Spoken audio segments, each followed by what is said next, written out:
रंग बिरंगे कितने चमकीले, ले लो रंग ले लो। अरे ओ मैडम जी, एक बार देखो तो सही, कितने सारे और कितने अच्छे रंग हैं मेरे पास। उफ, इस लड़की ने तो यहाँ खड़ा होना ही दूभर कर दिया। चल शीनू, अब उधर चलकर वेट करते हैं। अरे पर अभी कैब को आने में काफी टाइम है, तब तक देख ही लेते हैं ना इसके रंग। वैसे भी होली सेलिब्रेशन के लिए कलर तो चाहिए ही ना। तेरा दिमाग खराब है क्या, जो सड़क से खरीदेगी रंग? भूल गई पिछली बार कितनी एलर्जी हो गई थी मुझे। ना बाबा ना, कलर्स किसी अच्छे ब्रांड के लेंगे और किसी अच्छी शॉप से ही लेंगे। ओ मैडम, पिछली बार तेरे कहने पर ही ब्रांडेड कलर्स मंगवाए थे, कितने महंगे पड़े थे, बाप रे। ये सारी बातें जैसे ही पास बैठी रानी ने सुनी तो वो फौरन अपने हाथ में थोड़ा सा लाल रंग लेकर उन लड़कियों के पास पहुंची और बोली, अब मैडम जी, मेरे रंग बहुत अच्छे हैं, मैं इन्हें खुद ताजे फूलों से बनाती हूँ। इनमें कुछ भी ऐसा नहीं मिलाया है जो आपकी त्वचा को नुकसान पहुँचाएगा। और देखो ना, रंग भी कितना गहरा निकाला है मैंने, और फिर मेरे ये रंग ज्यादा महंगे भी नहीं है। ओहो शीनू, तुझे क्या जरूरत थी इतनी सब बातें इसके सामने करने की? अब देखा पीछे ही पड़ गई ना। इतना कहकर मान्या वहाँ से कुछ दूर जाकर खड़ी हो गई। असल में मान्या एक अमीर बाप की घमंडी लड़की थी जिसे सब कुछ ब्रांडेड और महंगा ही चाहिए होता था। हालांकि उसकी दोस्त शीनू ऐसी नहीं थी, लेकिन मान्या के सामने उसकी ज्यादा चल नहीं पाती थी, इसीलिए वो भी चुपचाप मान्या के साथ ही जाकर खड़ी हो गई। उधर बेचारी रानी अपना रंग और उदास चेहरा लेकर वापस अपनी जगह जाकर बैठ गई। आज भी कुछ कमाई नहीं हुई। मैंने कितनी मेहनत से ये सारे रंग बनाए थे, लेकिन लगता है मेरी सारी मेहनत पानी में ही जाएगी और ये रंग भी। कुछ ही देर में मान्या और शीनू वहाँ से चली गई। रानी फिर भी वहीं बैठी रही, लेकिन जब अंधेरा होने को आया तो रानी ने अपने सारे रंग समेटे और अपनी झोपड़ी की ओर चल दी, जहाँ उसकी माँ बेसब्री से उसका इंतजार कर रही थी। लेकिन घर पहुँचने से पहले रास्ते में रानी को किसी के रोने की आवाज सुनाई दी। मैं यहाँ क्यों आई? इससे तो अच्छा मेरा ही करता। यहाँ सब बहुत बुरे हैं। अरे ऐसा क्यों बोल रही हो, और तुम रो क्यों रही हो? इधर मेरे पास आओ। रानी ने बड़े प्यार से उस छोटी बच्ची को पुचकारा, जिससे वो लड़की रोना छोड़कर मुस्कुराने लगी और फिर, मेरा नाम सोना है और मेरा घर यहाँ से बहुत दूर है। मैं यहाँ होली मनाने आई थी, लेकिन यहाँ सब बहुत बुरे हैं। मुझे होली खेलने के लिए कोई रंग ही नहीं देता। जिससे भी रंग मांगो तो सब बदले में पैसे मांगते हैं, और मेरे पास तो पैसे है ही नहीं। अरे बस इतनी सी बात, तुम रुको। इतना कहकर रानी ने फौरन अपने थैले में से कुछ रंग निकाले और सोना को दे दिए। अरे वाह, ये रंग कितने गहरे हैं और मुलायम भी, लेकिन मेरे पास सच में पैसे नहीं है दीदी। कोई बात नहीं, तुम इन्हें रख लो और मुझे पैसे भी नहीं चाहिए। अब तुम घर जाओ। लेकिन रुको, तुमने बताया कि तुम्हारा घर बहुत दूर है, तो तुम जाओगी कैसे? उड़कर। अब मेरा मतलब है भागकर। जब मैं भागती हूँ ना, तो उड़ते पक्षी भी पीछे रह जाते हैं।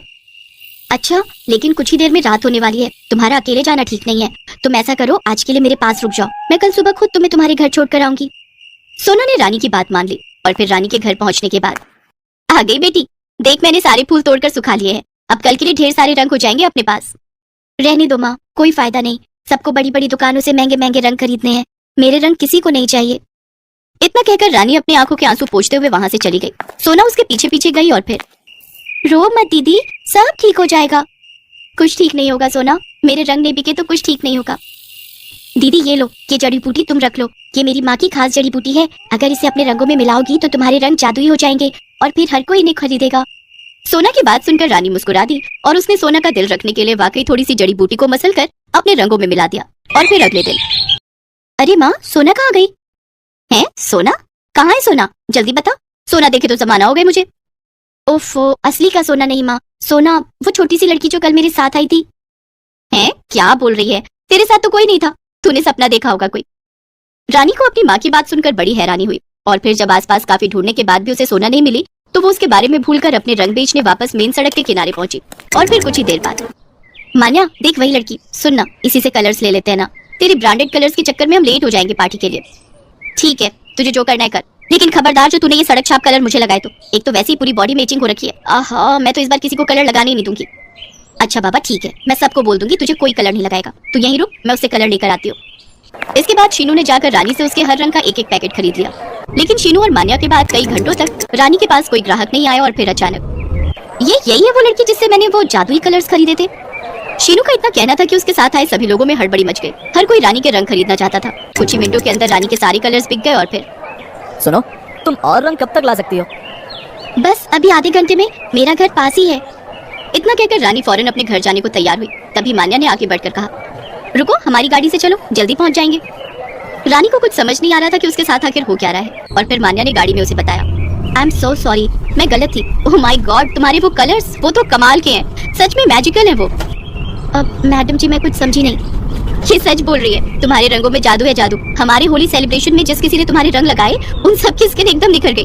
सालों पुराने दाग ऐसे साफ हो गए जैसे कभी थे ही नहीं। हाँ, और यही देखकर मैंने खुद तुम्हारे कलर्स लगाए और ये देखो मेरी स्किन एलर्जी बिल्कुल ठीक हो गई। इन्हीं सब बातों में रानी का घर आ गया। रानी को अब भी कुछ समझ नहीं आ रहा था, लेकिन फिर जैसे ही उसकी नजर सोना की दी हुई जड़ी बूटी पर गई तो उसी पर रानी को सब कुछ समझ आ गया। और फिर उसने अपनी माँ से कहा, माँ अब से फूलों के साथ साथ इस जड़ी बूटी को भी उगाना है, इसके बीज संभाल कर रख लो। है? पर ये है क्या? सोना। हाँ माँ, यही है सोना और उसका जादू। राहुल की मम्मी उमा अपनी नौकरानी शांति को लगातार डांट रही थी और बेचारी शांति बार बार माफी मांग रही थी। माफ कर दो मेम साहब, आगे से ध्यान रखूंगी, अब ऐसा नहीं होगा। मैंने पहले भी तुझे समझाया था, अगर मैंने तेरे लड़के को राहुल की चीजों के साथ खेलते हुए देख लिया तो मैं तुझे नौकरी से निकाल दूंगी। आज फिर ये दीपक राहुल की साइकिल चला रहा था। आंटी जी, राहुल ने मुझे खुद ही अपनी साइकिल दी थी। मम्मी दीपक सही कह रहा है, मैंने ही इसे साइकिल दी थी। ये तो मना कर रहा था। मम्मी दीपक मेरा दोस्त है, ये भी तो मुझे अपने खिलौने देता है। राहुल बेटा तुम अभी ना समझो, ये दीपक तुम्हारे सारे महंगे और नए खिलौने गंदे कर देगा। और शांति सुन, इसे कमरे पर ही छोड़ कर आया कर। भला तूने पड़ोस में किराए का कमरा ले लिया, ये दीपक रोज तेरे पीछे पीछे यहाँ जाता है। दीपक बेटा तू घर जा, मैं थोड़ी देर में आती हूँ। ये कल के दाल चावल बचे हुए हैं, लेती जाना, मेरा थोड़ा फ्रिज खाली हो जाएगा। मम्मी मुझे भी दाल चावल खाने हैं।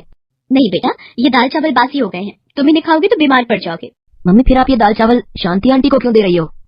राहुल धीरे बोल बेटा, ये गरीब लोग कुछ भी खाएं इन्हें सब हजम हो जाता है। अब ज्यादा बातें मत करो, जल्दी तैयार हो जाओ, हमें होली की शॉपिंग के लिए बाजार भी जाना है। लो तुम्हारे पापा भी आ गए। उमा, इस बार फार्म हाउस की होली पार्टी के लिए तुमने सभी को इनविटेशन दे दिया ना? हाँ हाँ, मैंने सबको बोल दिया है। इस बार की होली की सारी तैयारियां मैं खुद देख रही हूँ, देखना बहुत मजा आने वाला है।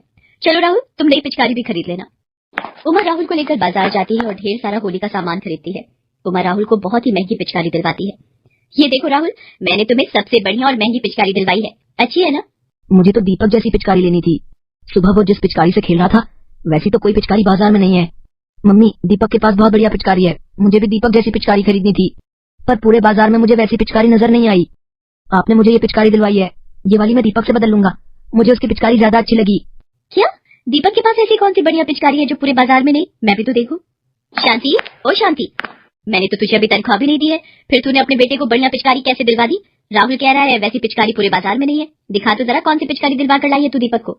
मीम साहब, मैंने तो दीपक को कोई पिचकारी नहीं खरीद कर दी है, मेरे पास तो इतने पैसे भी नहीं है। आप सब जानते हो जब आप मुझे तनख्वाह देते हो उसमें से बड़ी मुश्किल से मैं घर का गुजारा ही कर पाती हूँ। मम्मी वो पिचकारी देखो जो दीपक के हाथ में है। उमा दीपक के हाथों की ओर देखकर चौंक जाती है। दीपक के हाथ में एक प्लास्टिक की बोतल थी जिसमें उसने छेद किए हुए थे। उस बोतल को दबाने पर छेदों में से पानी की बौछार हो रही थी। राहुल बेटा, ये पिचकारी नहीं है, ये तो गंदी सी प्लास्टिक की बोतल में पानी भरा हुआ है।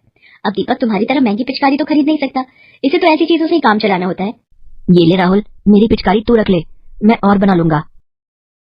मुझे पता है तू यही सोच रहा है कि ये गंदी सी बोतल देकर बदले में राहुल तुझे अपनी महंगी पिचकारी दे देगा। देख शांति, तू काम वाली है तो काम वाली बनकर रह और अपने बेटे को कह दे राहुल की बराबरी करने की कोशिश न करे, वरना तू कहीं और काम ढूंढ ले। उमा गुस्से में चली जाती है। माँ, राहुल की मम्मी मेरे से नफरत क्यों करती है? दीपक बेटा, हम गरीब लोग हैं, हम अमीरों की बराबरी नहीं कर सकते। राहुल अगर तुझे खेलने के लिए बुलाए तो मना कर देना। बेटा, अगर ये नौकरी चली गई तो दूसरी नौकरी मिलना मुश्किल है। तेरे बाबा के जाने के बाद ये नौकरी ही मेरा सहारा है।